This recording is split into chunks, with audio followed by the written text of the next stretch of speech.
Okay, sir.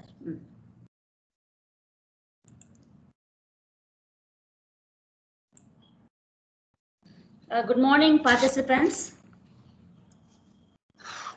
So I am going to deliver the lecture on standard CNN architectures and transfer learning of pre-trained CNN architectures. So for the past few days, okay, I mean, you would have heard about all this, okay, I mean, image process, about the concepts of image processing, and then about, okay, I mean, convolution neural networks. Okay, so today we are going to see some advanced topics, okay, related to this, convolution neural networks. So first, for the first few, session, I will cover about the standard CNN architectures, and then the second session, I will cover the advanced topic of the CNN, that is transfer learning of pre-trained CNN architectures here. So now, I'm going to discuss based on these topics here. First, let me introduce to the CNN. Then I'm going to introduce about that standard CNN architectures, otherwise called pre-trained models here. Okay. So some of the, I'm going to discuss about the famous, okay, popular standard CNN architectures, namely VGG. There are many standard pre-trained models available, and there are many, pre-trained models are coming into existence day by day. Okay, so among them, I'm going to, discuss only a few among them. There is a few popular, okay, standard CNN architectures. So I'm going to discuss about VGG 16, VGG 19, GoogleNet, ResNet. And in the same session, I'm going to discuss about the transfer learning, an important concept of this CNN, transfer learning of pre-trained CNN architectures. Under this, I'm going to discuss about the two methodologies of this transfer learning concept, that is freezing of layers and then feature extraction. So this, okay, concept will be very helpful for your research work. Okay, so nowadays, okay, this is very trendy. Okay, using this transfer learning of this CNN architectures. So we can, make use of this pre-trained models. Okay, output of this pre-trained models. Okay, for our, our own network here, we can make use of this CNN, okay, output for our network, okay, and then we can solve many, problems, okay, classification problems here. So let me, okay, go, to the topic here. So if you see here, this, what is actually would have already, okay, this CNN architectures I would have been already, introduced to. Let me refresh, okay. So it is, what is actually CNN? CNN is a class of deep neural networks used for computer vision applications such as image recognition, video recognition, medical image analysis, and natural language processing. Okay. So as I told you, what is a deep neural network? Already would have heard about this. Would have heard about, okay, neural networks. Okay, and then this is a, okay, deep neural networks where we have a number of, okay, many layers, okay, for solving the problem here, hence the name deep neural networks here. And this, especially the CNN is used for computer vision applications here. So what do you mean by, okay, computer vision? Okay, computer vision is that it is a field of study of, okay, how computers can see, identify, and understand digital images and videos in the same way as a human does here. Okay. So it is a field to make computers gain a high-level understanding from digital images and provide appropriate output. So we humans, okay, what we do here is that, okay, we can see and identify and recognize, okay, objects easily. Okay. So similarly, what we want to do here is that we also want the computer to behave in a similar manner. We have to make, okay, we make computers, okay, we make machines, okay, to see objects, identify the objects, and understand, okay, those objects here, those digital images here. So this is called, okay, computer vision. So what we are doing here is that, okay, we are applying this, okay, deep neural networks for solving this, okay, computer vision problems such as, okay, recognition of images, okay, video recognition, okay, and then for all this medical image analysis, and or even for, okay, natural language processing here. So if you see here, this is the general architecture of that, okay, CNN here. Already you would have seen this. Okay, already, I mean, staff, previous, lecture they would have given, okay, this architectures here. Let me just refresh here. If you see this architecture here, okay, so we are giving, this CNN consists of a number of convolution layers and pooling layers and then fully connected layers. Finally, we have a classification layer here. If you see here, okay, we are, giving as input to this network here, which has a number of convolution and pooling layers and fully connected layers. Finally, we have a classification layer to classify whether it is object, a dog or a cat or a boat or a bird here. Okay. So what is actually, we will go into, deep into each and every, convolution, that is layers of this thing here. So if you see here, so what is, a convolution layer? CNN, okay, so this is the first layer to extract features from an input image. So as you see this, architecture, we are giving input to the convolution layer. So this is the first layer in the network, okay, to extract features from an input image. And how are how are these features extracted? So this convolution layer learns image features by performing convolution operation, as you all know here. So what is a convolution operation? Convolution operation is a mathematical operation that takes, okay, the input pixels, multiplies with, okay, the filter or kernel values and adds them here. So I've shown you an example here. So this is the input data here. Already you know this. Let me once again, okay, tell this. This is an input data. We are applying, okay, this is the kernel or a filter here. Okay, we are sliding this kernel, okay, over the, image. Okay, and then we are multiplying this input pixels with this, okay, kernel values, okay, and then we are getting the values here. So we gave the another, image called, okay, feature map or, activation map or, okay, convolved feature. So the output of this is called a convolved feature here. This is another image after performing these two operations here. So if you, multiply this pixel values with this kernel value, we get, okay, 1 into 1 plus 0 into 0 plus corresponding multiplication, okay. So 0 plus 1, so the value is 4 here, okay. So we are, convolving, okay, we are doing this convolving operation. So why is this done, okay, to extract features, okay, the prominent features from the images, we are performing this, okay, filter operation here. So, what are the different kernels available? What are the different filters available? I have, okay, displayed on the, you see on the right hand side of this, okay, slide here, you see here. So this is an identity kernel here, okay. So the filter is, okay, this will be the nature of the filter will be like this. And for, okay, detecting the edges, we are going for these, filters, okay. So 3 filters for detecting the edges. We are applying filters based upon the applications here. Okay, if you want details about the edges, okay, we go for these kernels here. And if you want to sharpen the images, we go for this filter, sharpening filter here. And if you want to go for blurring, okay, so here, and if it is a Gaussian blur, okay, so we are going for this filter here. So we are taking different filters and then, okay, multiplying with this, okay, input pixels to get the convolved feature here. So this is what the task of this convolution layer. So it learns image features by this. If you do so, okay, so we get a convolved feature here. So this is the feature learned from that input image here, right? So after this, what we do here is that, okay, we are passing this, okay, convolved feature to the next layer that is called pooling layer. So each and every, convolution layer will be followed by a pooling layer. So this pooling layer, okay, what it does is that, okay, it reduces the dimensions of the feature maps. Okay, so it reduces the number of parameters to learn and it reduces the amount of computation performed in the network. It reduces, okay, the size, okay, so that, okay, the amount of computation, okay, will be, lesser here. So how is this done? Okay, so how, okay, this reduction of dimension is done here. So, actually this pooling layer, it summarizes the features present in a region of the feature map here. So if you take a, input image and we can't, okay, take all the, values for, the processing here. So we want to take only, okay, the prominent features here, okay, the summarized features from the input images here. This is what this pooling layer does here, okay.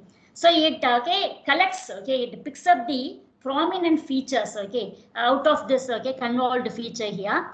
And then further operations are performed on this summarized feature so that these features are intensified, strengthened. Okay, if you perform, okay, operations on, okay, thing, okay, we can strengthen the features here, okay. So I have given the, example here. So this is the convolved feature, okay, output from this convolution layer, activation map, otherwise it is called an activation map here, okay, and then we are applying this pooling operation here, okay. So max pooling, we have three types: max pooling, average pooling, and minimum pooling here. So you know what is the purpose of this here. If you, okay, apply max pooling here, it will take the, okay, maximum value, okay, so which is the maximum out of this four values. So this is a 2 by 2, okay, here, so size here. So if we apply this here, it will find, okay, the maximum out of this region. Okay, and then in each and every region, okay, it finds the maximum. So this is the maximum pooling here. So it summarizes the features. It summarizes the maximum value in, okay, and the all the regions of the images here. So that, okay, we can perform operations only on these, okay, regions are not in every region here. So that, okay, the number of parameters to learn will be reduced. Okay, and then also the computation will be reduced here. So this is the task of this, okay, pooling layer. And fully connected layer. So the last, okay, so after, okay, the output from that, okay, pooling layer will be given to the, last layer, that is a fully connected layer, which is used for classification. It is a feed-forward layer used for classification purpose here, and it represents the feature vector for the input here. Okay.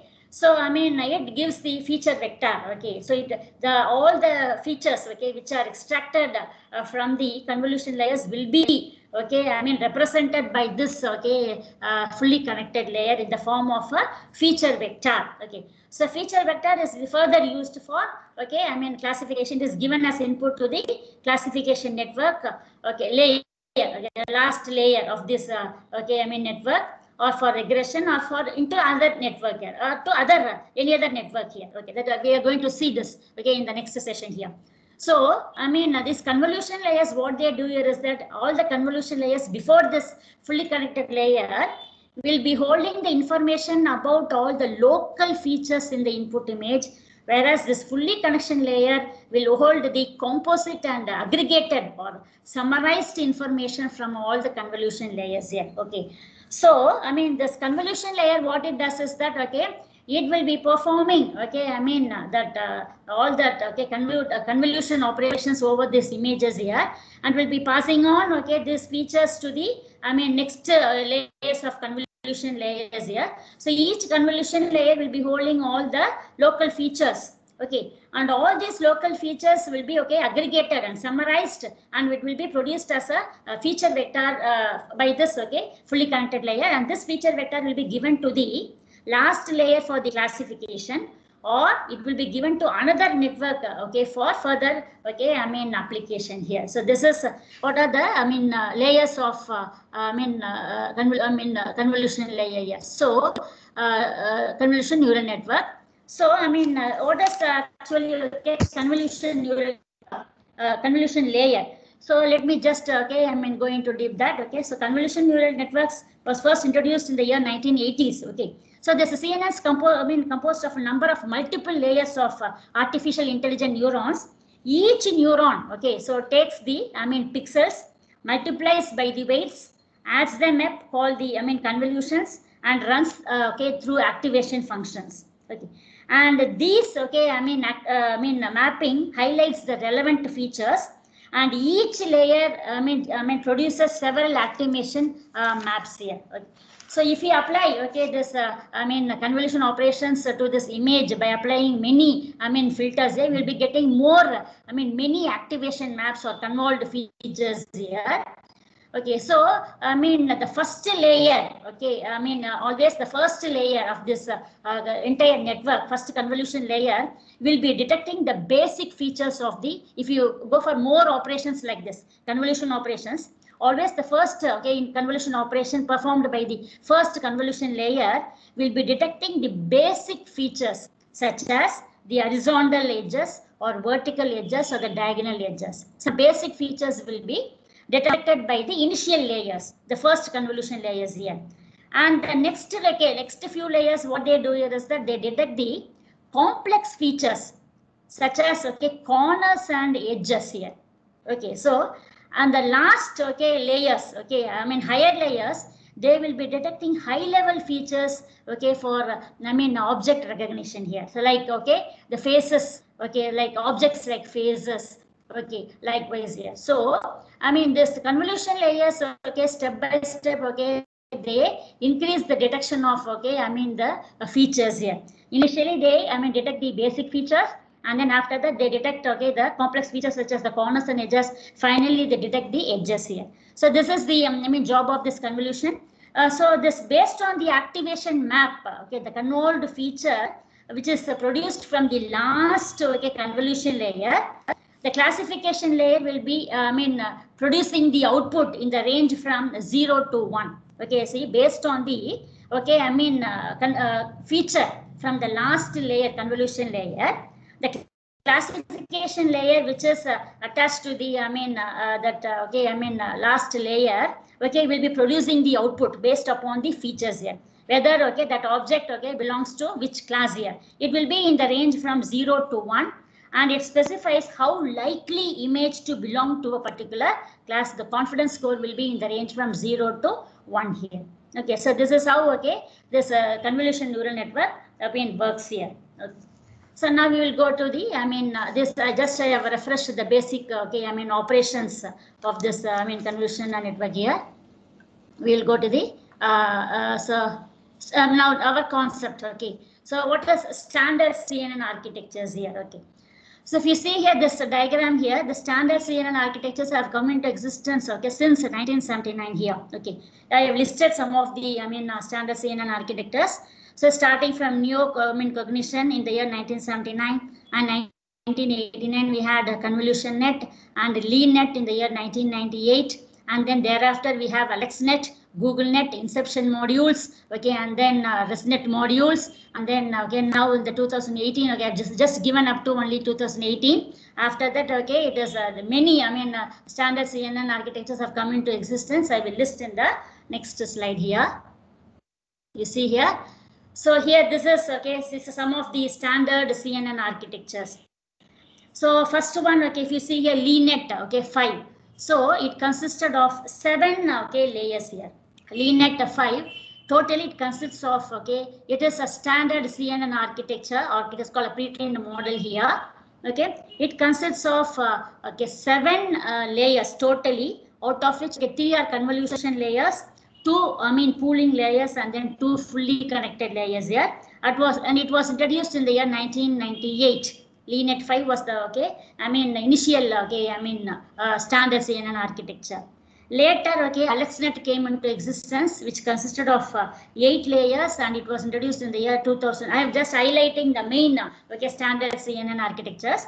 And after that, the famous, the popular standard CNN architecture is 2000 in the year. It was launched in the year 2012, and it consisted of 8 layers. Out of which it consisted of 5 convolution layers, 2 fully connected layers, and then 2 pooling layers, and then 1 fully connected layer here. And it was mainly used for detecting the objects here. This AlexNet. And the VGG16, it was launched in the year 2014, and which it consisted of 16 layers totally, hence the name VGG16. And it consisted of 13 convolution layers, and 3 fully connected layers, and then pooling layers here. And it also mainly used for image classification. After that, VGG19, it is similar to VGG16, only that it consists of extra 3 convolution layers. And then we have a GoogleNet, or Inception V1, which consists of 22 layers. You see the number of layers, getting increased. As we go deep into the layers here, the accuracy will be increased. If you have more layers, accuracy will be increased. You see the number of layers increasing, from architecture to architecture here. And then it consists of 22 layers, And then GoogleNet, after that we have, Inception V3, 48, layers. So, and then ResNet, I mean, it consists of 50 layers. And then we have exception 71 layers. And then came into existence MobileNet, okay, MobileNet, which was designed for, okay, I mean, which adapted to all the mobile devices. And we have this ShuffleNet and Inception V4, advancement of this Inception V1, and then we have Inception ResNet, okay, and then we have ResNext 50, and then EfficientNet, okay. So each and every one, it has its own advantage, okay. I mean, okay, I mean, if you see EfficientNet, okay, this EfficientNet, I mean, it is mainly, I mean, what is the specialty of this EfficientNet is that, okay, it will be scaling all the, I mean, the width, height and depth of the, I mean, layers equally, okay, equal uniform scaling, okay. So that is the, I mean, speciality of this EfficientNet, okay. So if you see, I mean, that the input, I mean, image size of this convolution layers, okay, it will be varying. Okay, so this EfficientNet, it will be performing uniform scaling over this, I mean, dimensions here.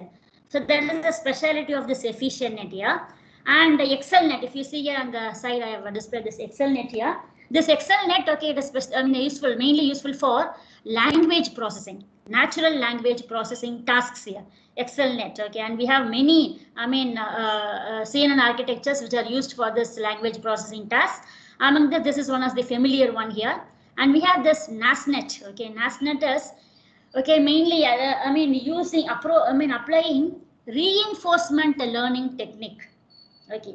So, I mean, what is the main specialty? Specialty of this is that, okay, it will be while searching, it applies this reinforcement learning. Okay, so what is this reinforcement learning is that, okay, so it will be rewarding the, I mean, searches. Okay, if that searches, okay, going in the correct path, okay, it will be rewarded.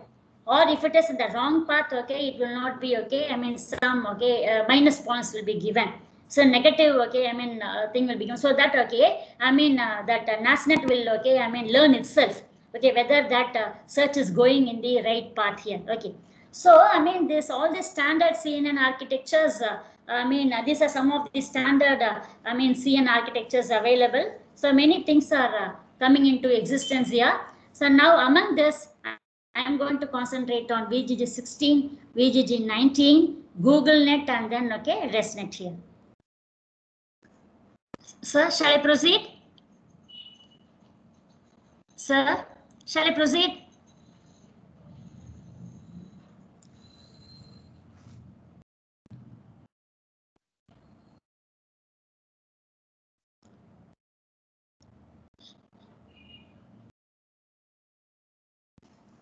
So next one is, okay, I mean, VGGNet.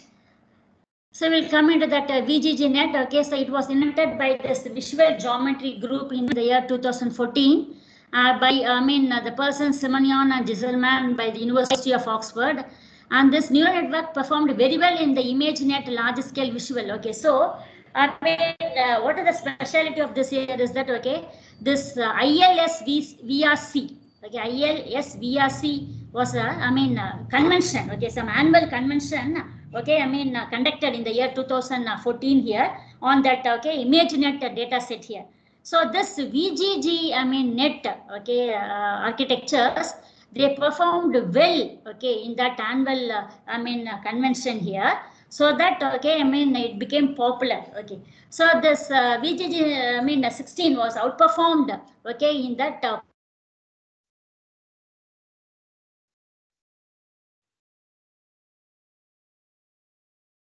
so, I mean, became popular here, right? Okay.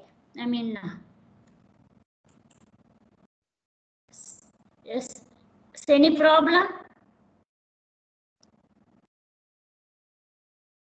So this is VGGNet is a derivative of FlexNet. Okay. So it consists of 11 by 11 filter with a stride 4 here, and it consists of lesser, fields, receptive fields. Okay, I mean, so reducing the number of parameters with the 3 by 3 filters here. And okay, so many modern image classification models are okay built upon the on this top of this architecture. and it the totally, okay, this VGG net architectures, okay, there are 6 VGG architectures, okay, among them VGG 16 and VGG 19 are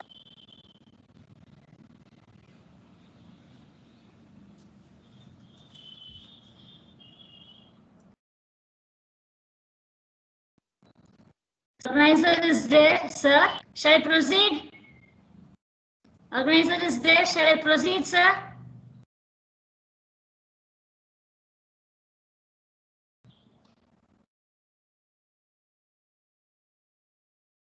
So organizer is there. Shall I proceed? Madam, yes. Okay. Shall I proceed? Is it going well? Yes, madam. Shall I proceed? Yes, madam. Okay, madam. Okay, okay, sir. Okay, thank you. So yeah, we'll go for this. Okay, I mean VGG 16 architecture. So this is a standard, okay, CNN model, pre-trained model. VGG 16 is a pre-trained model here. If you see this VGG 16, it consists of totally 16 layers. Okay, if you see the architecture here, so it consists of totally 16 layers, including convolution and pooling layers. So the input, okay, I mean size of the this first convolution layer is 224 by 224. Okay, that is the input size here, and it consists of 13 convolution layers. And the first convolution, okay, for each convolution layer, okay, the filter size or the receptive field size is 3 by 3. So we are going to perform convolution operations over that input image here. The filter size chosen is, okay, I mean fixed is 3 by 3. Size of the filter is 3 by 3. So we are going to move this 3 by 3, I mean filters, okay, over that input image to extract the features, to perform the convolution operations here. And the convolution stride, okay, so what is the stride is that how many pixels to move, okay, I mean pass on to the next operation here. So it moves 1 pixel apart. Okay, so 1 pixel apart, okay, I mean if this filter is moved here, that is called convolution stride here. And the padding, okay, so padding is 1, okay, already you would have heard these terms, and let me, okay, I mean what tell that, okay, so the fixed, the padding, we have 2 types of padding here, that is valid padding and then same padding here. So what is the, I mean, necessity of padding here? So while performing this convolution operation, the pixels on the corners of the images will be affected here, and some information will be lost. Okay, the informations on the borders of the images will not be preserved while performing this convolution operations here.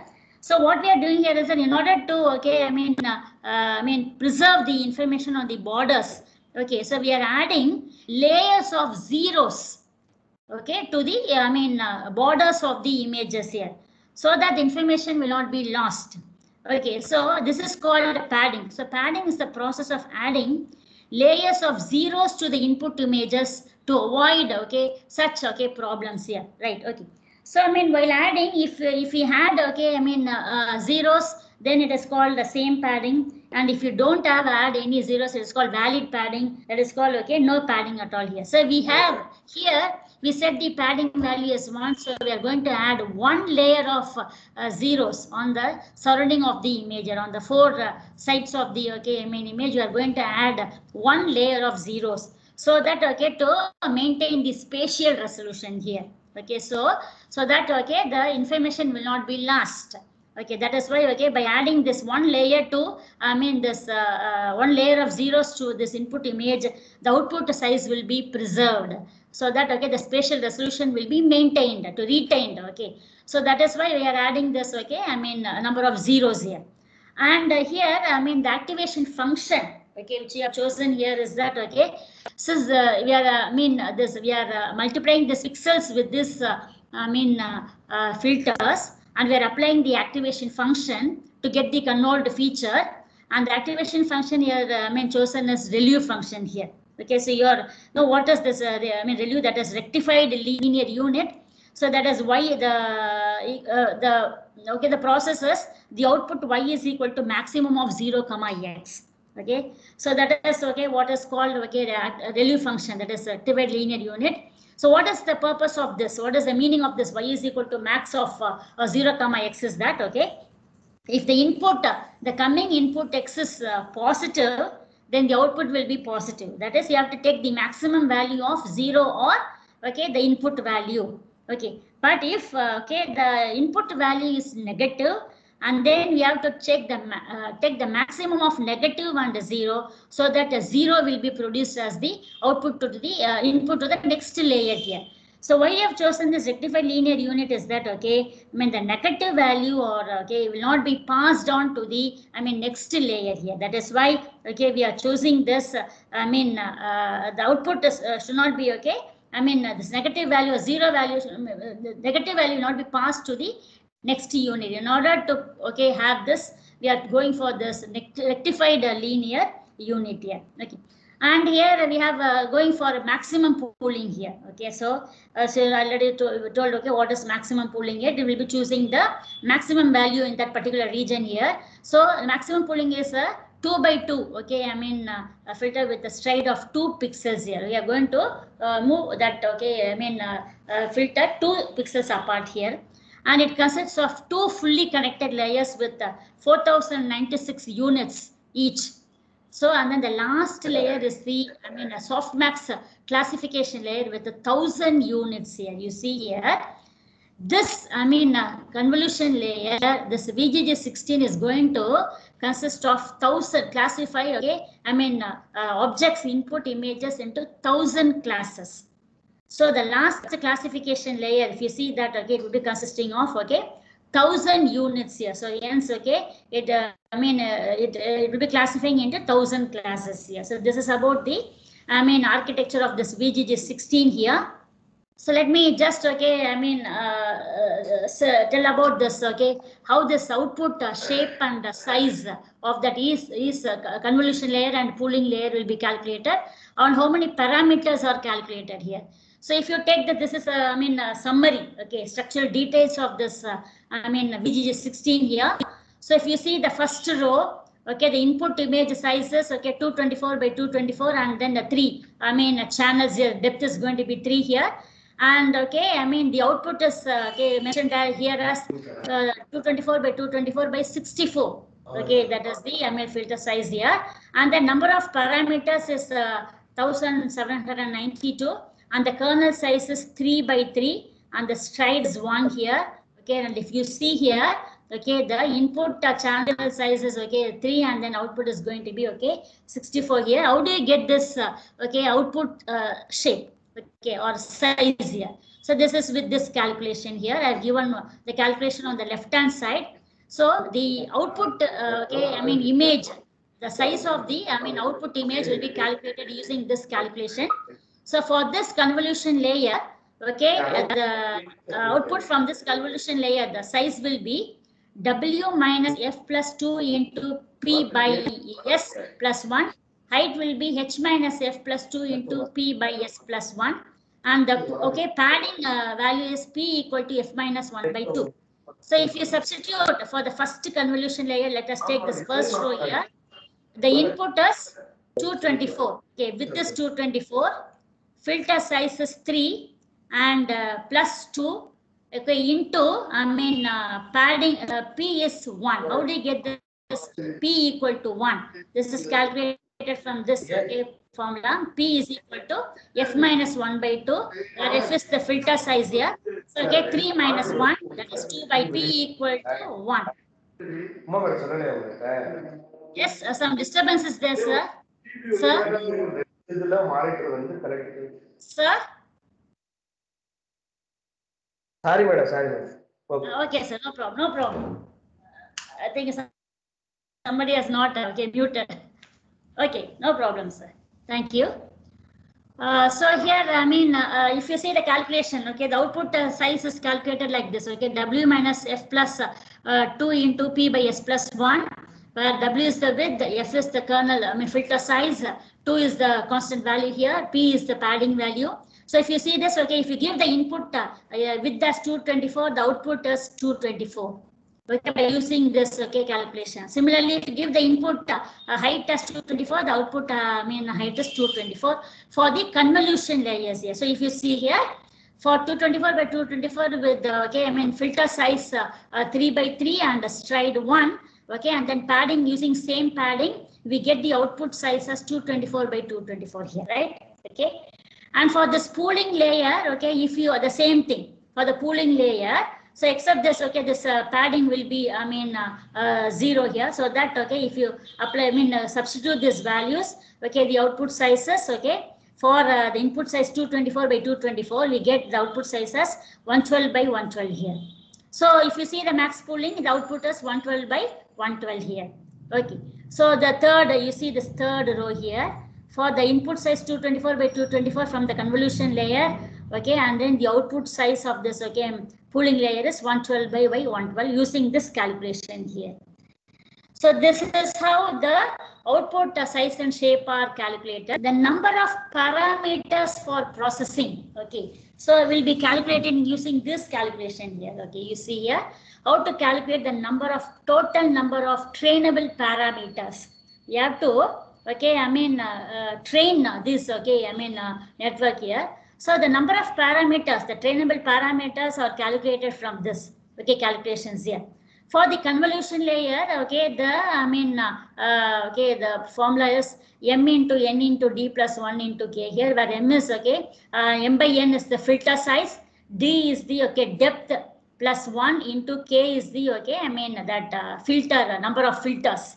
Okay, so if you see here, for this convolution layer, first convolution layer, okay, filter size m by n is 3 by 3 and depth is, okay, 3 here. Okay, plus 1 into the number of, okay, filters, okay, is going to be 64.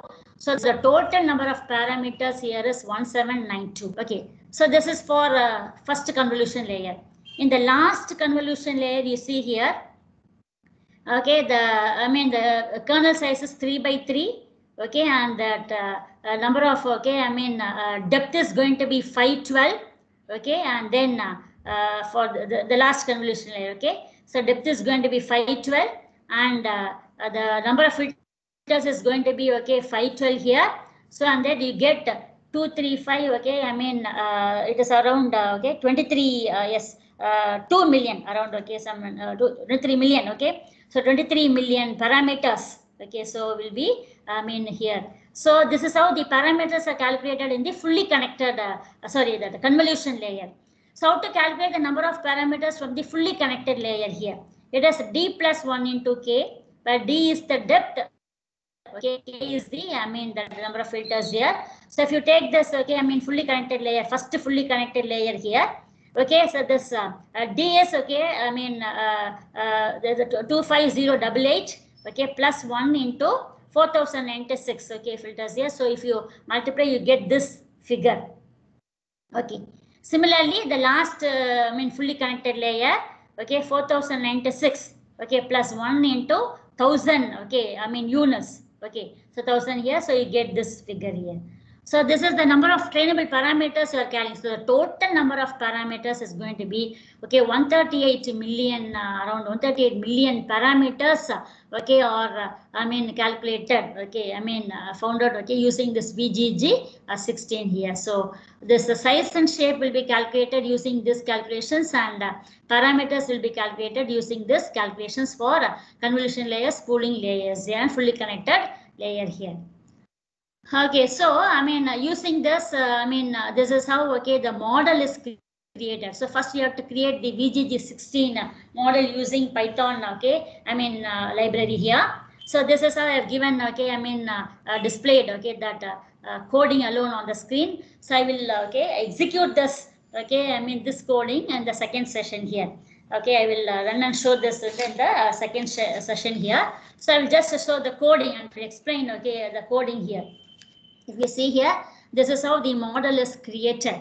Okay, so from keras.models we are importing the sequential model here. Okay, so there are models, okay, types can be either sequential. Okay, so if you see, the models, okay, used in this VGG16, it can be either sequential model, or, okay, other models are available here, whether it is a linear model or a non-linear model here. Okay, so that is why here you are specifying it as a sequential model here, so that you are importing, okay, sequential. So from keras.models you are importing the sequential model, And we're importing the layers, okay, dense layer, activation layer, dropout layer, and then flatten layers.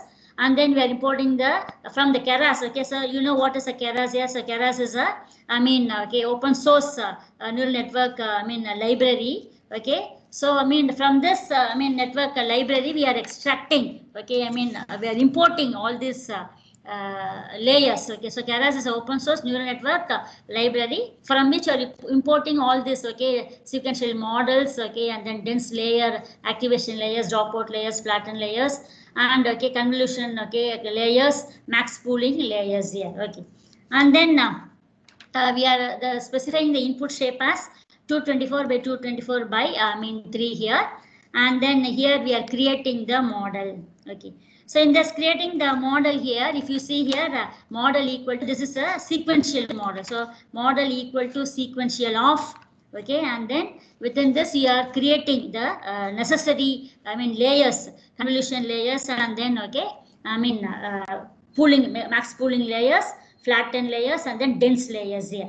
So model equal to sequential of, okay, and then first is the convolution layer, okay, and then the number of, okay, the filters is going to be, okay, the 64, okay, and then the kernel size is 3 by 3. Input shape is, what is the input shape specified here? That is 224 by 224 by 3, and we are going for same padding. So same padding, we are adding p number of okay, 0 layers, okay, on the corners, on the edges of the images here. So we are going, okay, for same padding here, and the activation function is, okay, rectified linear unit, okay, activation function.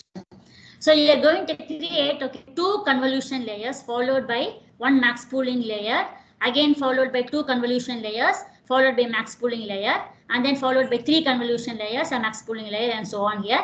And if you see here, 13 convolution layers, okay, are created. So 1, 2, 3, 4, 5, 6, 7, 8, 9, 10, 11, 12, 13. So 13 convolution layers, and then plus 3, okay, fully connected layers here. So hence the name it is VGG16.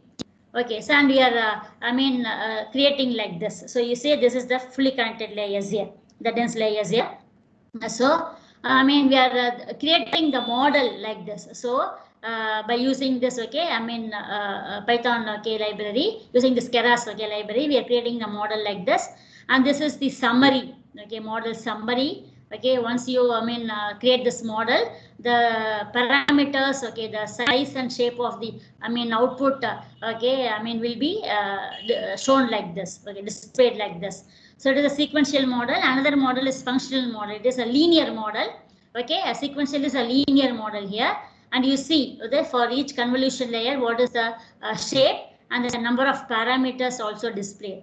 For the second convolution, the shape and parameters are displayed, and for all the layers, they are displayed here. Okay, and then if you see the last, finally you see here, okay, 138 million number of parameters are, okay, generated. Okay, so total parameters is going to be 138 million, out of which all the parameters are trainable parameters. We are going to train all the layers in the convolution neural networks. That is the meaning of this. So 3 things are displayed: total parameters, how many parameters are trained, and how many parameters are non-trainable parameters. Yeah. Here we are going to, okay, use the entire, okay, model, pre-trained model. All the layers are used. We are not, okay, omitting any layers. Okay, we are using the full network up to the last fully connected layer. So, okay, once the model is created here, okay, the number of parameters, total number of parameters is all the layers are trainable, made trainable. So all the parameters become trainable parameters here. That is the meaning of this. Okay, total parameters, trainable parameters, and non-trainable parameters here. Okay, so this is about VGG16 model summary here. Right. Okay. So after this, okay, we have I've created one application using this VGG16. So my application here is that, okay, to find out the, okay, facial gestures. Okay, whether, okay, the face is looking, okay, down or up or left or right. So I have shown you the examples. So this is left, okay, right, okay, forward, and then down. I have taken, okay, 4 positions. So I will be giving, okay, I mean, images, with all this, okay, I mean, gestures. I will be training the VGG16, okay, with all these gestures, okay, and then I will be giving a testing image to find out whether the gesture is left or right or straight or, okay, down. So what I have done here is that I have used this pre-trained model VGG16 for my application to find out the facial gestures. Okay. So how is it done? I will explain in the next, that is a practical session here. So this is how, okay, I've applied, I've taken this VGG16 for my application. So with some modifications in this pre-trained model here. So this VGG16 is already a trained model. It has created, okay, weights. It has been trained on a larger data set, ImageNet data set. So all the weights are ready. Okay. So only thing is that okay, it is already, okay, trained on ImageNet data set. Okay. So it has classified the images into 1,000 classes here. Okay. So that, okay, this, okay, features, okay, which are learned by this VGG16, okay, will be common to almost all the images that is found in this, okay, universe here. Okay, so because, okay, a large number of classifications has been done. So if any image, if you give, it will be falling into any one of these 1,000 classes here. Likewise, okay, that data set has been created, okay, and then, okay, trained, so that this VGG16, okay, can classify into 1,000 classes here. So that I have taken this for, okay, this image classification, and I have, okay, modified the last, okay, removed the last classification layer from this VGG16, and I have included my classification layer for classifying this, images into only 4 classes here. Okay, I have applied this, okay, model for my smaller data set here. Okay, so this is what I have done using this VGG 16 here. This I will show you and execute you and show you in the next session here. So I'm just, okay, telling you. So this is how, okay, this is the coding for that. And I have finally, okay, if I see here, I have tested the, model here. So I have given, okay, this is where I am testing. I have given the down image to test, and then it is displaying it as a down. Okay, it will be displaying, okay, it is a gesture is down here. So I will show this in the next session here. So I will pass on to the next model. So my application, okay, the model summary generated for my application is this. Okay, I will show you afterwards. Okay, next I will go to the next one. So this is about the VGG16. So VGG16 achieved 90.1% top 5 test accuracy on this ImageNet data set, which contained, okay, 14 million images belonging to. This is the number of images. Okay, it consisted of about 14 million images belonging to 1,000 classes here. And it was trained on that GPU, okay, NVIDIA, okay, for about 2 to 3 weeks. It took 2 to 3 weeks for training this, and okay, it was somewhat slow, and okay, and then the size of all these weights, if you weigh these weights, okay, it okay counted up to 528 okay MB, okay, and then it took a lot of disk space and bandwidth. So this VGG16. Okay, it was somewhat slow to train. Okay, while training, okay, it took time, okay, to get trained, and then so it trained took about up to 3 weeks here, and then okay, it created the weights after okay training. It created the final weights, which weighed up to 528 okay MB here. So this is about the VGG16. If you see again, okay, I have given the figure here. So it consisted of some 13 okay convolution layers. The last 3 fully content layers. The last one is the classification layer here, okay, and which classifies the images. Similarly, okay, the next standard architecture is VGG19 architecture. Similar to this VGG16, okay, VGG19 also has okay, total number of layers here is 19. Okay, whereas there, okay, the total number of layers in VGG16 is 16 here. There we had 13 convolution layers, okay. So here we have 16 convolution layers. That is the difference. Okay, the only difference between this BGG 16 and BGG 19 is total 19 and 16, out of which okay total 13 convolution layers in BGG 16 and 16 convolution layers in BGG 19 here. And it is a convolution state of 1 pixel, and then padding equal to 1. Okay, here also we have padding as 1, and the activation function is okay, I mean rectified linear unit. And the maximum pooling where you are taking here, okay, maximum pooling, applying maximum pooling, okay, and the last layer is okay, softmax layer, okay, of 1000 units here. Okay, this is how okay the model is created, okay, for this BGG 19, how this model is created here.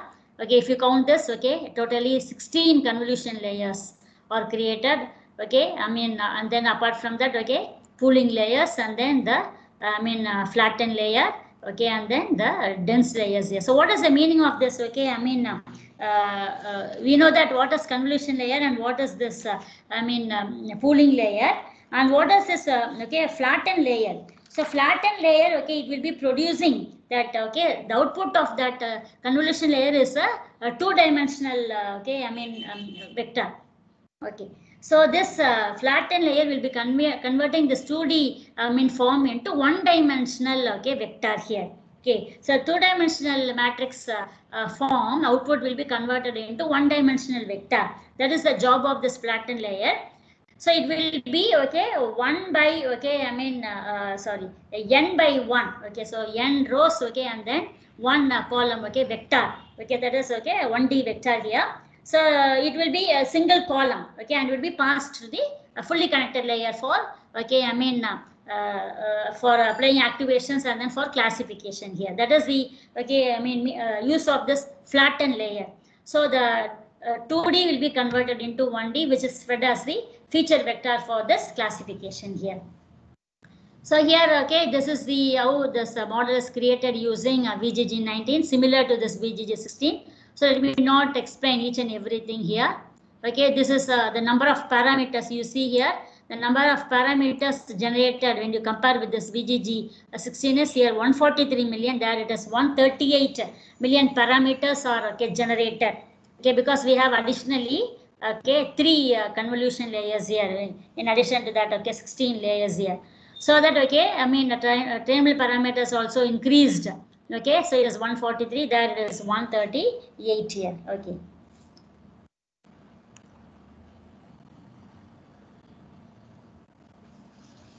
So now, okay, this is again okay the summary of this BGG 19. So it is 19 layers deep. Okay, and then it classifies images into 1000 object categories, and it is okay for it is it learned rich feature representations for a wide range of images.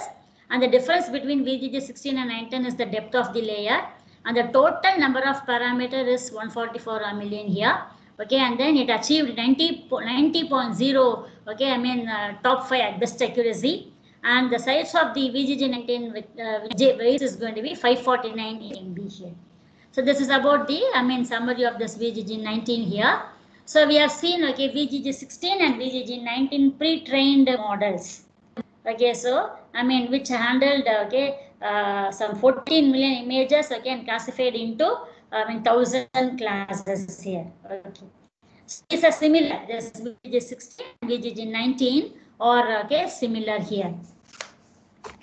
So now, okay, following this, the next popular, okay, standard architecture is going to be GoogleNet here. Okay, so what is this? GoogleNet here. It's otherwise named as Inception V1. Okay, and it was proposed by this, okay, research at Google in the year 2014. Okay, and then it is about 22 layers deep. Okay, you see, 16, BGG 16 and BGG 19, which had okay 16 and 19 here, which is 22 layers deep, and it is trains faster than BGGNet architectures, and it is somewhat smaller than BGGNet architecture, and uses lower memory and lower power.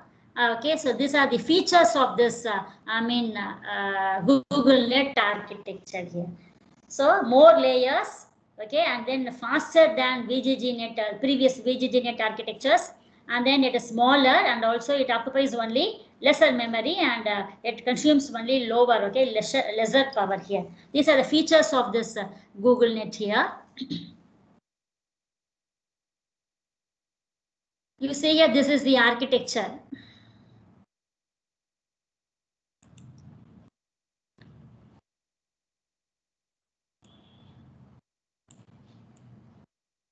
You see here, this is GoogleNet architecture.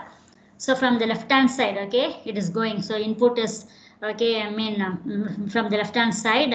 Okay, so this is a larger network here. I've shown the figure like this. I've okay, maximized only this. Okay, the one part of this. Okay, I mean GoogleNet. This is one layer. Okay, we have many such layers here. This is one layer.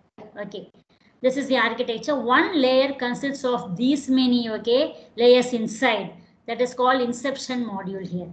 So this GoogleNet, okay, unlike this convolution layer, VGG 16 and VGG 19. In VGG 16 and VGG 19, we have, okay, single, okay, I mean layers. Okay, we have a single convolution layer followed by another convolution layer, and followed by single max pooling layer, followed by so one convolution layer, followed by another convolution layer, and so on here. But here, what we do here is that in a single layer, we concatenate more than one layer, okay, and then into a single layer called inception module here. So one layer consists of these many layers here. So this GoogleNet consists of 19 such inception modules here. So you see here, this is one module of this GoogleNet here. Okay, so here we have such 19 modules here. So these modules are stacked one over the other, okay, to form this GoogleNet. So you'll be having 19 such layers. Each layer will be consisting of all these, okay, layers inside. Okay, so what is the difference here? This when compared to that, okay, VGG 16 and VGG 19. Those, earlier CNNs stacked the convolution layers deeper and deeper here, okay, one after the another in a sequential manner. So VGG 16, after that, okay, this VGG 19 added 3 more convolution layers for improving the, performance. Okay, so we are adding stacking, okay, the layers one over the another, okay, to improve the performance here.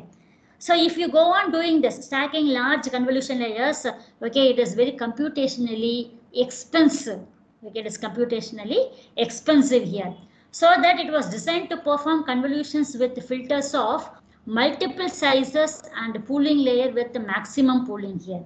So what you are doing here is that within the layer itself, okay, you perform many convolutions and pooling operations, and you concatenate them and given as input to the next module, that again, okay, performs many convolutions and pooling operations, and will give the out, concatenate them and give them to the next module, which in again, okay, perform many convolutions and pooling operations, concatenates and gives to the next, okay, layers and so on here. So outputs from this convolution and pooling layers are concatenated and sent to the next inception module here. So the output dimensions are reduced by X. Here if you see here, okay, we have convolutions like this. Okay, so convolutions are performed using 3x3 filters or 5x5 filters, and you see 1x1 filter convolution is also available here.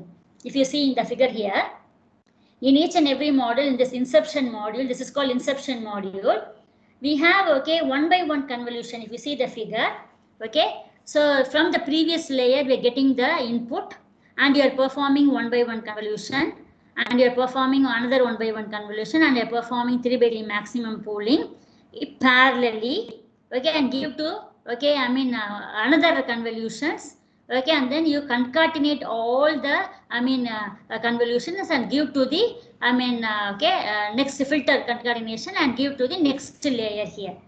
And if you see here, there are many convolutions. If you see the filter size 3x3, 5x5 and so on here, and you have 1x1 convolution also. So that is the special thing of this, okay, GoogleNet inception module. So here, if you use this 1 by 1 convolution, that is, if you use the filter size as 1 by 1, and okay, output dimensions can be reduced. That is the specialty of this, okay? I mean, specific feature of this 1 by 1 convolution.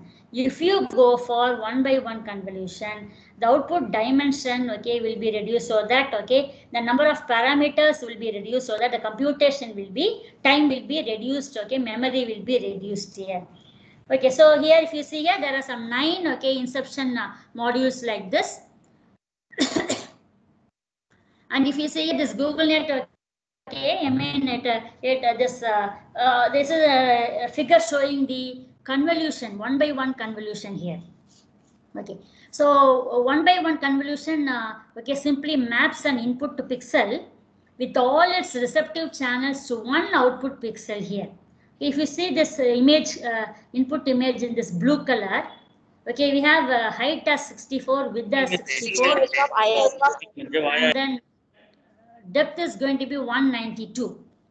Okay, so depth is 192 here. Okay, and you are going to apply 1 by 1 convolution, okay, I mean to this input image here. What is the meaning of this 1 by 1 convolution is that, okay, we have to take the entire, okay, depth of each pixel. If you see here, if you take this first pixel is shown in the brown color, okay, over this image blue color, that entire vector, okay, you see that is mapped here. Okay, from this all this 192, okay, I mean pixels and all the channels, okay, I mean depth 192 depth channels will be taken as a, okay, I mean one, okay, I mean single, okay, I mean region, okay, and then 1 by 1 convolution is applied here, so that it will be mapped to one pixel on the output here. You see here, okay, so 1 by 1 convolution simply maps an input to pixel along with its respective channels to one output pixel here. So if you see this bigger image, okay, and you see the output image here, this is the input image and this is the output image. So if you perform 1 by 1 convolution, you get the output image size as 64 by 64 by, okay, 1 here. That is, okay, I mean the use of this 1 by 1 convolution. So 1 by 1 convolution is used as a dimensionality reduction module, and it reduces filter dimension and preserves spatial dimension. That is the meaning of this. Okay, the spatial dimension is that, okay, it does not, okay, I mean reduces the, I mean that spatial dimension here. Okay, so width and height, okay, I mean is not reduced. You see it is 64 by 64. Here also 64 by 64 is not reduced. The spatial dimension is maintained. I see an example on the right hand side here. This is an input image of size, okay, 6 by 6 and 3 channels here. Okay, depth is 3. Okay, and you apply a 3 by 3 convolution. Okay, of okay, depth 3. Okay, so 3 by 3 convolution. If you apply this, the output size will be 4 by 4 of depth 1. And the same input image, if you go for 1 by 1 convolution, the output will be, okay, 6 by 6, okay, by 1 here. The spatial dimension is not reduced here. Okay, that is the advantage of this, okay, I mean 1 by 1 convolution, whereas, okay, that okay, depth is reduced here. Okay, so that is, okay, the, I mean speciality of this okay, that 1 by 1 convolution here. I've shown with an example here. If you perform, okay, I mean a 5 by 5 convolution, a 5 by 5 convolution without using 1 by 1 convolution, you see on this right hand side, first input image is 14 by 14 by 480. And you are applying, okay, 5 by 5 okay, filter for convolution, and you are taking 48 such filters, okay, for performing, okay, I mean this convolution operation here. The number of filters is 48. The size of the filter is 5 by 5, and the output will be 14 by 14 by 48 here. So this is the output of this, okay, 5 by 5 convolution without 1 by 1 convolution here. Again the same, so the number of operations involved here is, okay, this is the calculation, how many operations involved, 14 by 14 by the number of filters, that is 48 into, okay, 5 by 5 into 480. So 112.9 million, okay, operations are required if you perform 5 by 5 convolutions without 1 by 1 convolution here. If the same thing, if you perform 5 by 5 convolution along with 1 by 1 convolution, and you can reduce the number of operations. This is an example. The input is 14 by 14 by 480. Output is, okay, 14 by 14 by 16. If you go for a 1 by 1 convolution, again you perform a 5 by 5 convolution. Output is 14 by 14 by 48. And if you multiply all this, okay, you to get the, output operations, okay. If you see, it is only 5.3 million. The total number of operations, okay, after this, okay, 5 by 5, 1 by 1 convolution followed by 5 by convolution, we get only 5.3 million operations here. So that is why we are, including, okay, 1 by 1 convolution inside the, inception module, so that it reduces the number of operations, the dimensions here. So that is, okay, the specific, okay, thing of the special feature of this inception module, including 1 by 1 convolution here. You see here. So this is the inception module. Okay, the input is given here. The module input, okay, and along with the channel Z is given here. And you see, for this inception model, let us take this as an example. This inception model contains 1 by 1 convolution, 3 by 3 convolution, 5 by 5 convolution, and max pooling. All are performed parallelly and they are concatenated and given as output here. And if you see, this is the number of, okay, size, okay, 28 by 28 by 672 is the size. And this is the number of operations, 854 million operations for this inception module without, okay, many 1 by 1 convolutions here. There is only one by 1 convolution operation here.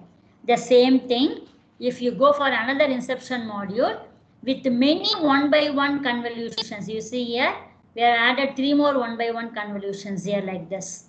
Okay, and if you see here, the number of operations is reduced to 358, whereas here it is 854 here. So in this in the inception module of this GoogleNet, we add, okay, more 1 by 1 convolution to reduce the number of operations, so that computation time will be reduced, memory will be reduced, okay, and then, okay, speed will be increased here. That is why we add 1 by 1 convolution, which reduces the, okay, dimension, thereby preserving the spatial dimension here, right? Okay, so this is the concept of this GoogleNet here. So how this model is created using this GoogleNet? You see here, again you are going using a Keras, so open source library. From that you are importing all this, okay, data sets, and then you are importing all the models, okay, which model you are going to use, and all the layers here necessary for this, GoogleNet you are importing, that is convolution layer, max pooling, dropout, dense, input, concatenate, and so on here. And your computer vision library you are importing here, and you are treating the input as, okay, an array. So import numpy as, okay, np, and data sets, and then all the initializers.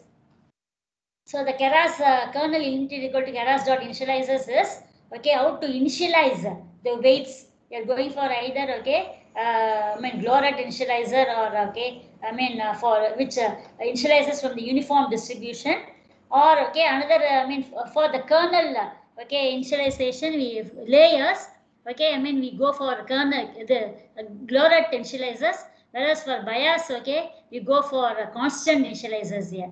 So Gloret initializers, okay, it will be initializing from a uniform distribution, whereas this constant, okay, it will be initializing using the constant values here. Okay. So this is how an inception module is, okay, developed using this Python, okay, library using this Keras package here. So this is inception module. Okay, so you see here, okay, I mean, how many, convolutions are created. You see, we can go for here. This inception module is, designed with one by one convolution and 1 by 1, 3 by 3 convolution along with 1 by this 3 by 3 underscore reduce means, okay, 1 by 1 convolution followed by a 3 by 3 convolution. This is one plain 3 by 3 convolution. Here, 1 by 1 convolution followed by 5 by 5 convolution. It is one single 5 by 5 convolution, and max pooling okay layer here. And this is how an inception module is created. So this inception module is okay, consisting of all these okay layers here, and how this okay, convolution layers are created is given here.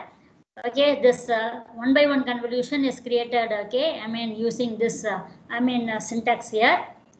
This is the filter size, okay, and then that is 1 by 1, that is the filter size here, and padding equal to same, activation unit is a ReLU, and then you are initializing with okay bias initializer, okay, and then you are creating one more okay 3 by 3 convolution, and one more 3 by 3 convolution, and 5 by 5 convolution, 5 by 5 convolution. So here, how this is how this inception module is created.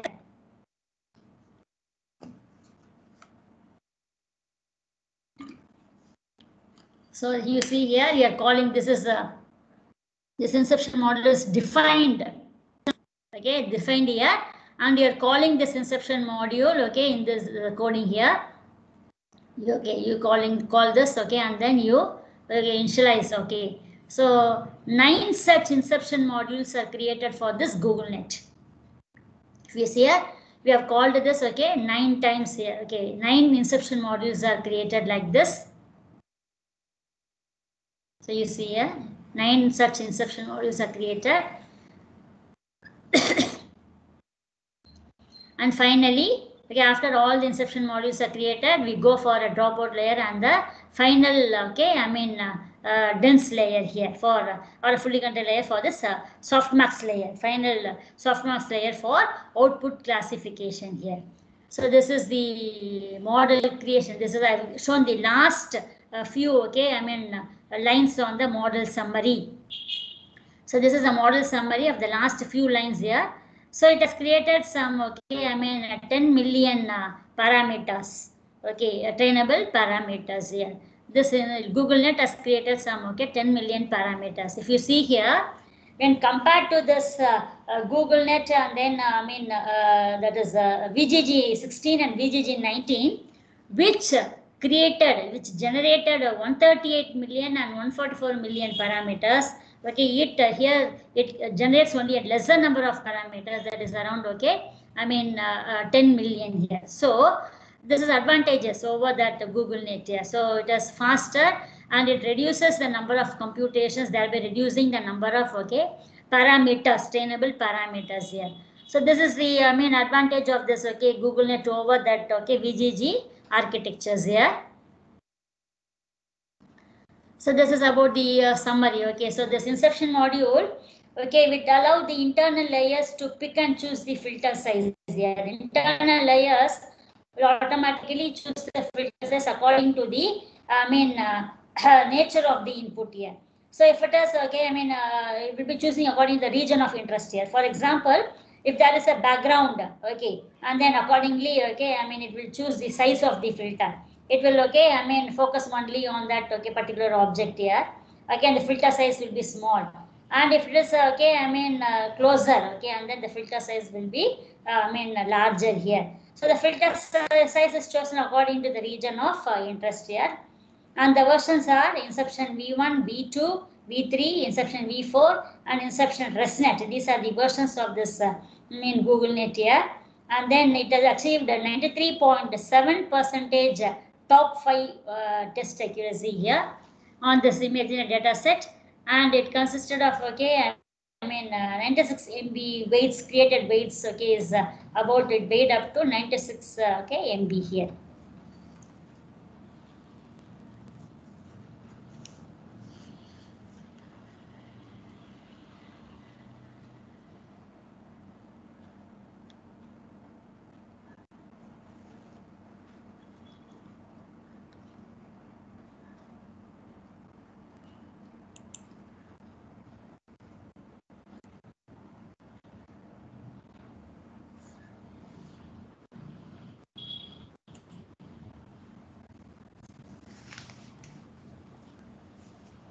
So next one is ResNet.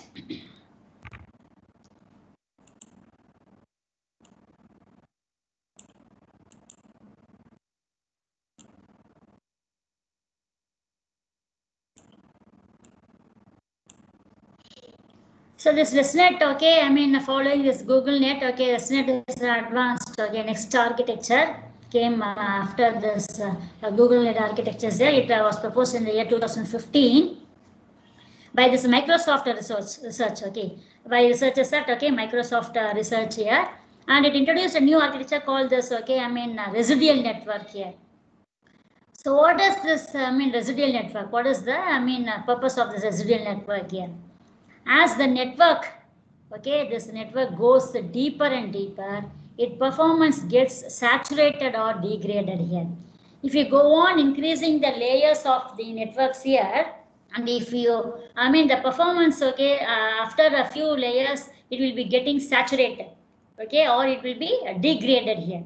So that, okay, what you're doing here is that, okay, I mean why this happens, okay, because I mean only this accuracy may be decreasing due to this vanishing gradients. What do you mean by, I mean gradients here? Okay, so gradient is that, okay, you are during back propagation, okay, you are sending the, I mean that is error, okay, correction values, okay, during back propagation from the last layer to the first layer here, okay. So this vanishing gradient during back propagation is solved by the concept of this, okay, residual network. By sending this, I mean gradients from backward, okay, during the backward phase, okay, from the last layer to the final first layer, okay, during their travel, okay, they may get vanished, okay, that exploded, okay, this gradients here, that is the error values, okay. So I mean that is lots of information here. So this vanishing gradients can be solved, this problem can be solved using this residual network here. So that this residual network uses a technique called skip connections here. So instead of, okay, I mean passing through all the layers in the network, you skip some intermediate, okay, I mean layers in the network here. So you have some physical connections called skip connections here. So this is how, okay, it looks like, okay. So this is the network here.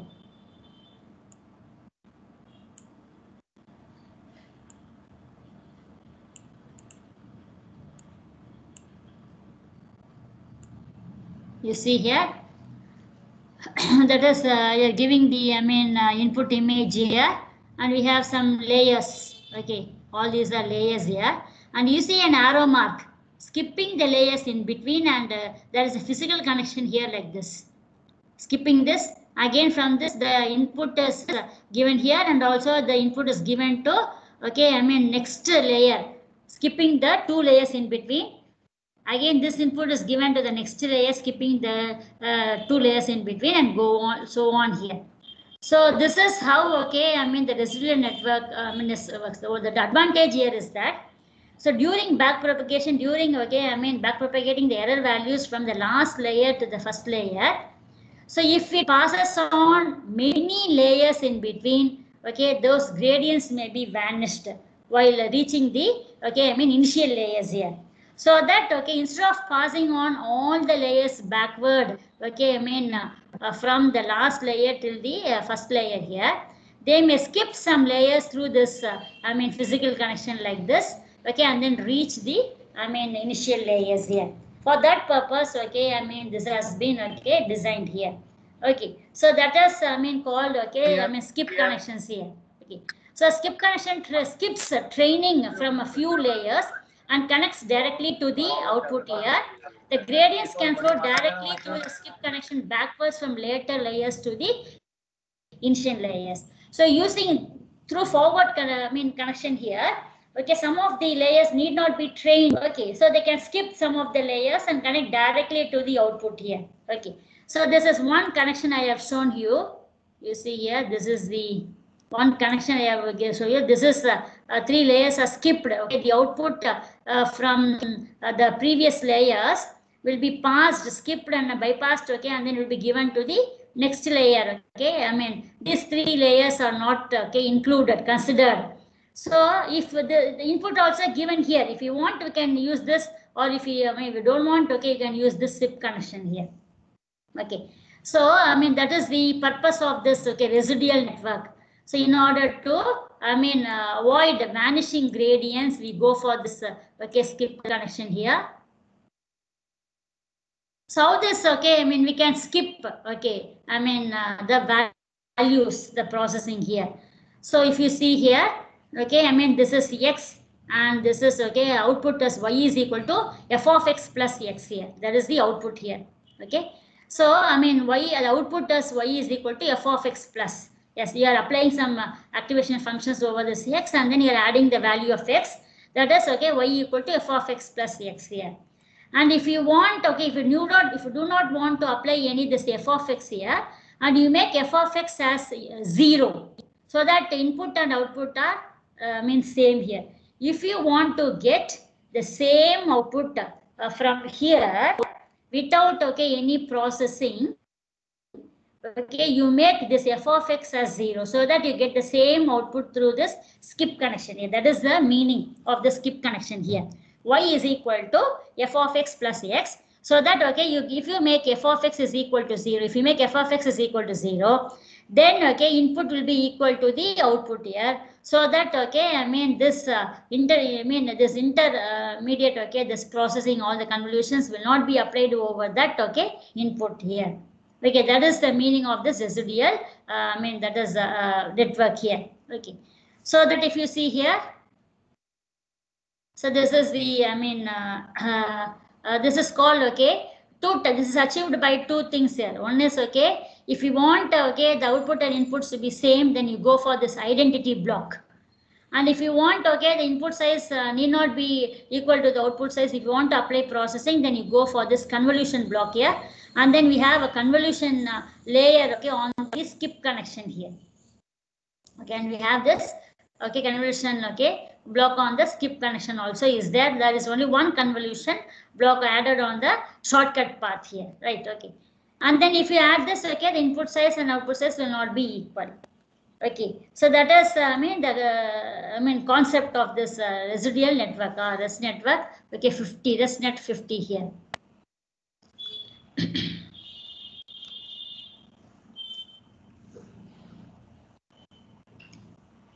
And you see here, this is the, I mean, model created using this RESTnet.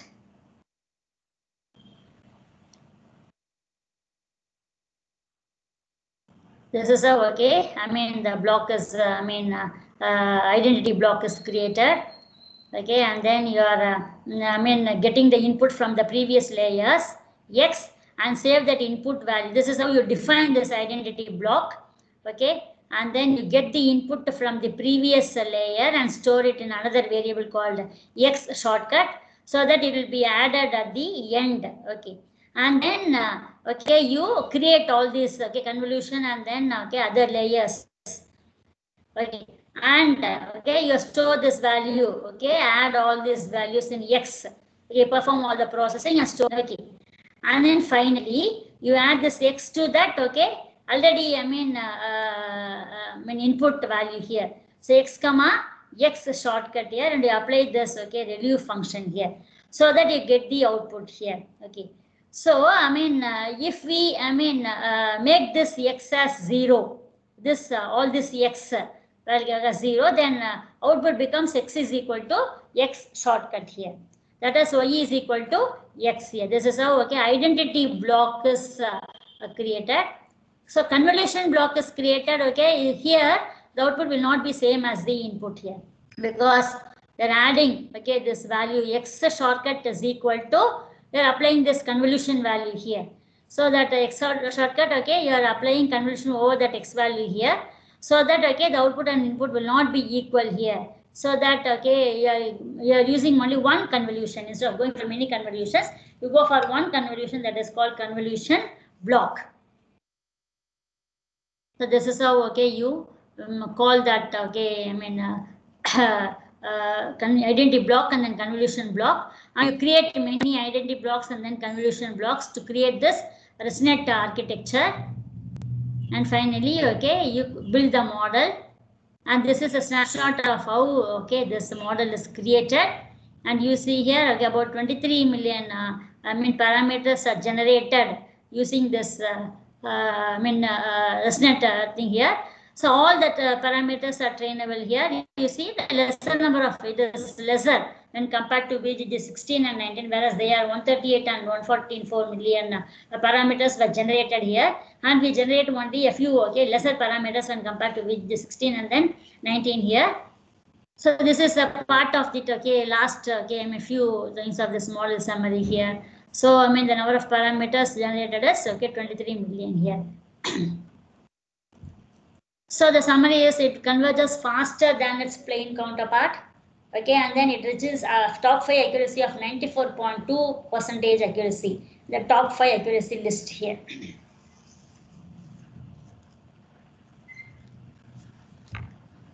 So let me, so these are the, 4 pre-trained models I have explained now. So let me just refresh.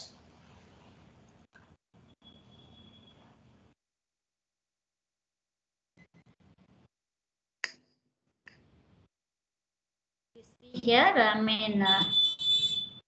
so this is, I have my aim, So I have, discussed about the introduction to that CNN, and I have taken 4, pre-trained models. I have explained the architectures, and the features, and I have shown how this model is created using this Python libraries here, and I have created, the models, for the standard CNN architectures. So these models are already available here. So these models are already trained over a larger data set, and then weights are already been created.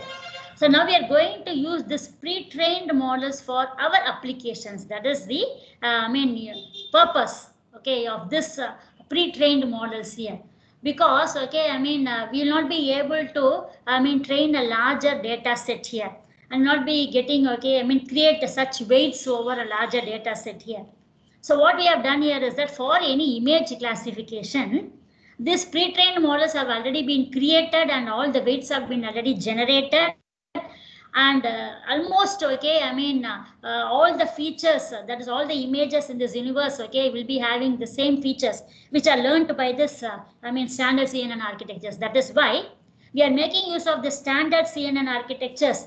The weights, the architecture, or the features of these pre-trained models are made use of for our own applications. That is called pre-trained. Already trained models are available here. Just our job is to just add our append or our application layers, and then just make use of this architecture or weights or features from this CNN architectures. That is, I have shown you many architectures are there. I have explained 4 architectures. So you can the last layer, the fully connected classification layer can be removed. The last softmax layer can be removed, and then we can go for our own classification layer, or our own network can be appended at the last layer. So thereby we can use the features of this standard CNN architectures here. So here I have shown you about this VGG 16 and 19 almost the same. And then GoogleNet with inception modules. This is 19. And then GoogleNet with all the inception modules. So here, number of parameters will be reduced when compared to this VGGNet architectures here, so that computation time will be reduced. Memory will be reduced here. Here we are including 1-by-1 convolution, which reduces the dimension, thereby preserving the spatial dimension here. And in order to, this is about, I've explained you about the 1-by-1 advantage of including 1-by-1 convolutions in the layers here. And GoogleNet model creation is shown here. And I have, shown about the ResNet. So ResNet is the, having a larger network. So larger number of layers here. So in order to avoid this problem of vanishing gradients during backpropagation, we go for this, skip connections here. So skipping in between layers to avoid, this problem, this vanishing gradients, and retain all this, weight updation values and then error values here, error correction values. So this is the, skip connection here. So I have shown how this model is also created here. So this is about, okay, the standard architectures. There are many, architectures available. I have told you initially here also. Apart from this, we have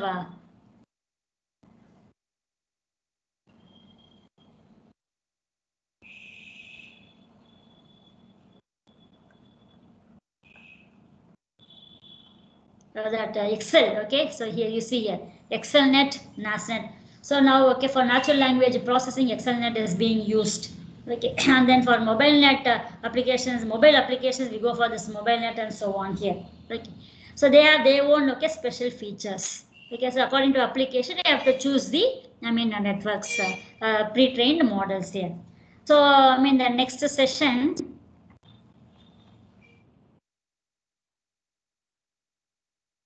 I will go for this transfer learning.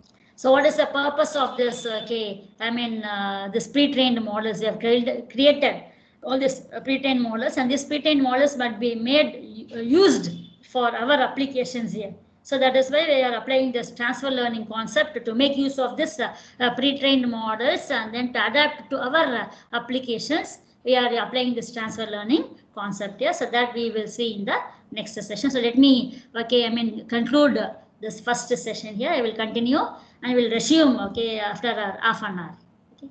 Okay. Sir? Okay. Thank you, madam. Thank you for a wonderful we will resume by 11:30. Is it okay, sir? Okay, madam. Okay, 11:30. Okay, sir. Thank you, sir. Thank you.